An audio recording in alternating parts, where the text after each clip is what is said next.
मोक्ष पाठ्यक्रम में हम आप सभी का हार्दिक अभिनंदन करते हैं। न्याय वैशेषिक दर्शन को लेकर के यह पाठ्यक्रम प्रवर्तित हुआ है।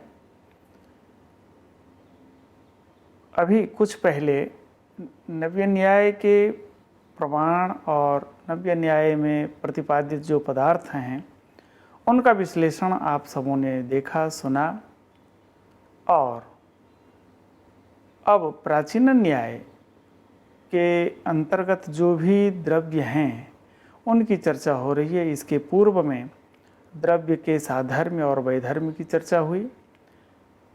पृथ्वी जल तेज का साधर्म्य का निरूपण हुआ।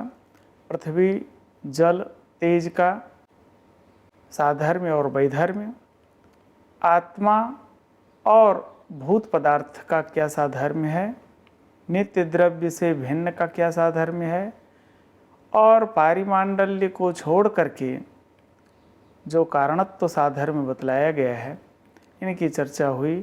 फिर द्रव्य के वैधर्म्य की चर्चा हुई। प्रस्तुत पाठ्यक्रम में पृथ्वी के लक्षण पर हम विचार करते हैं। पृथ्वीत्व जाति की सिद्धि, पाषाण में गंध की सिद्धि, पृथ्वी के भेद और परमाणु पुंजवादी का जो पूर्व पक्ष है, इसकी चर्चा हम इस पाठ्यांश में करने वाले हैं। सर्वप्रथम पृथ्वी का लक्षण क्या है? गंधवती पृथ्वी, गंधवत्वं पृथिव्याः लक्षणम। ये दो लक्षण मिलते हैं और दोनों ही लक्षण को यदि मिला दिया जाए तो दोनों मिलकर के एक ही लक्षण है। गंधवती अर्थात गंध वाली को पृथ्वी कहते हैं, और गंधवत्वम पृथिव्याः लक्षणम, इसका भी अर्थ गंधवत्वम का अर्थ गंध ही होता है, जो कि पृथ्वी का लक्षण है।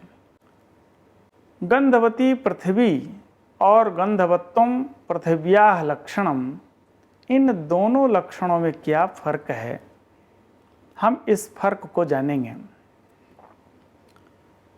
गंध शब्द से जब मतु प्रत्यय करके ङीप प्रत्यय करते हैं तो गंधवती शब्द बनता है। यहाँ प्रकृति और प्रत्यय, इसको हम जानेंगे। गंध प्रकृति है और मतुप प्रत्यय है, गंधवत शब्द बनता है। और गंधवत प्रकृति से जब ङीप प्रत्यय होता है स्त्रीत्व की विवक्षा में, तब गंधवती यह रूप बन जाता है। यहाँ पर पृथ्वी आधेय है और गंध अधिकरण है। यहाँ पर लक्ष्य पृथ्वी है और गंध उसका लक्षण है। गंधवती इस लक्षण के द्वारा जो लक्ष्यभूत पृथ्वी है उसी का निर्देश होता है, न कि उसमें रहने वाले गंध का। अर्थात गंधवती इत्यनेन लक्ष्यमेव निर्दिश्यते न तु तद्वृत्ति धर्म। तो गंधवती, इसमें गंध शब्द से मतुप प्रत्यय करके गंधवत शब्द बना है, और इसके बाद भाव प्रत्यय होता है, तस्य भावस्त्वतलौ। भाव प्रत्यय करने पर गंधवत्व इस शब्द की निष्पत्ति होती है, जिसका अर्थ गंध ही होता है। क्यों कि मत्वर्थीयात भाव प्रत्ययः प्रकृत्यर्थम गमयति। और दूसरी बात, गंधवत्वम, इससे गंध रूप लक्षण का निर्देश होता है, क्योंकि गंध आधेय है। गंध में रहती है आधेयता। आधेयता निरूपित अधिकरणता पृथ्वी में है, और अधिकरणता वाली पृथ्वी होती है। अधिकरणत्वम पृथिव्याम गच्छति।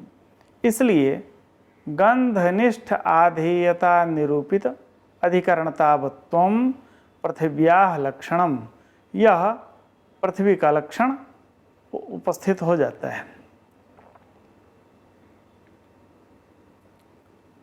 अब पृथ्वी का जो लक्षण मुक्तावली में है, नाना रूपवत्वं पृथिव्याः लक्षणम, नाना रसवत्वं पृथिव्याः लक्षणम, क्योंकि कारिका है तत्र क्षितिर्गंध हेतु नाना रूपवती मता, षड्विधस्तु रसस्तत्र गंधस्तु द्विविधो मता। यह कारिकावली की कारिका है। अनुष्णा शीत स्पर्शवत्वे सति पाकजत्वं पृथिव्याः लक्षणम, यह भी पृथ्वी का लक्षण है। अब पृथ्वीत्व जाति की सिद्धि कैसे होगी?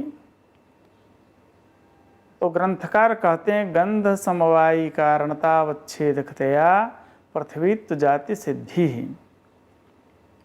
गंध का जो समवायी कारण है, समवायी कारण आपको पता है केवल द्रव्य होता है, और यह पृथ्वी गंध का समवायी कारण है। समवायी कारणता पृथ्वी में रहेगी और कारणता का अवच्छेदक कोई न कोई धर्म होगा, वह धर्म पृथ्वीत्व होगा। समवाय संबंधावच्छिन्न गंधत्वावच्छिन्न गंधनिष्ठ कार्यता निरूपिता जो तादात्म्य संबंधावच्छिन्ना पृथ्वी निष्ठा कारणता है, वह किसी न किसी धर्म से युक्त होगी। क्यों? कि कारणता है। जैसे घटनिष्ठ कार्यता निरूपित कपालनिष्ठ कारणता, इसी तरह से पृथ्वीत्व जाति की सिद्धि हो जाती है।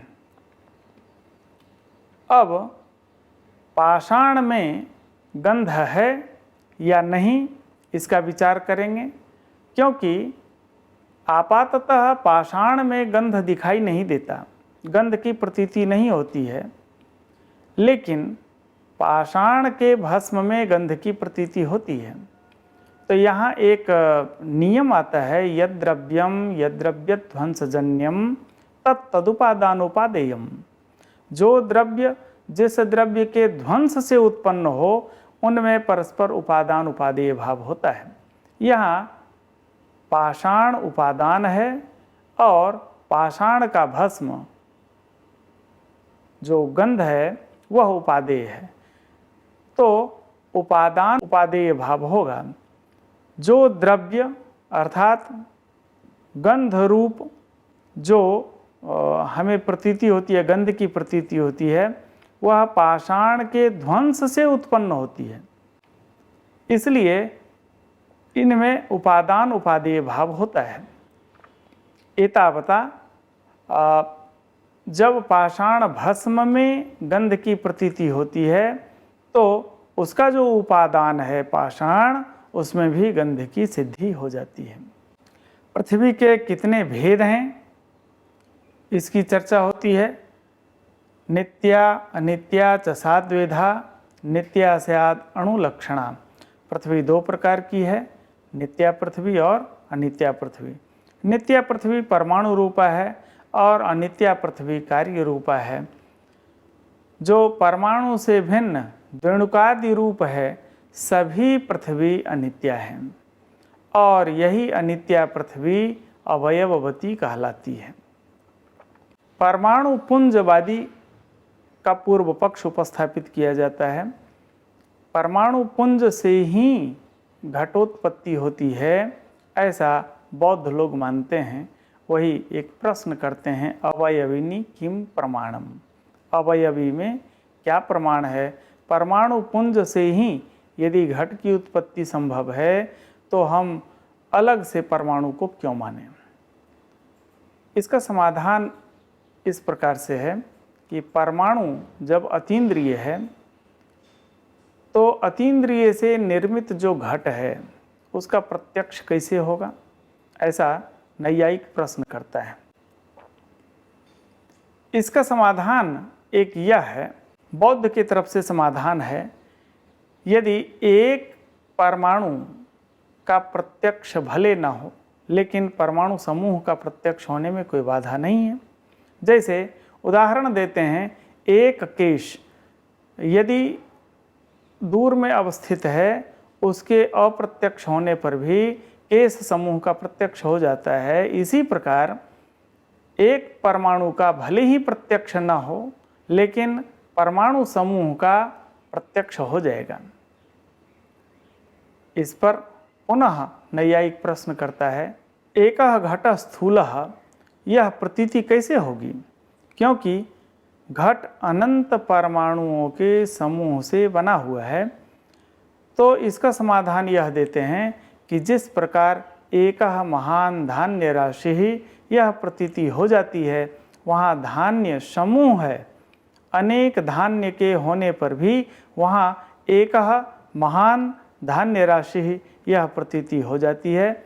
इस प्रकार से बौद्धों का यह सिद्धांत अवस्थित होता है कि अवयवी के अतिरिक्त अवयव की सत्ता नहीं है, अवयवातिरिक्त अवयवी की सत्ता नहीं है।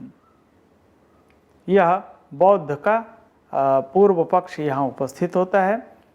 अगले पाठ्यांश में इस पर हम और आगे चर्चा करेंगे।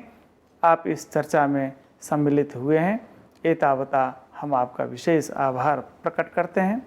धन्यवाद।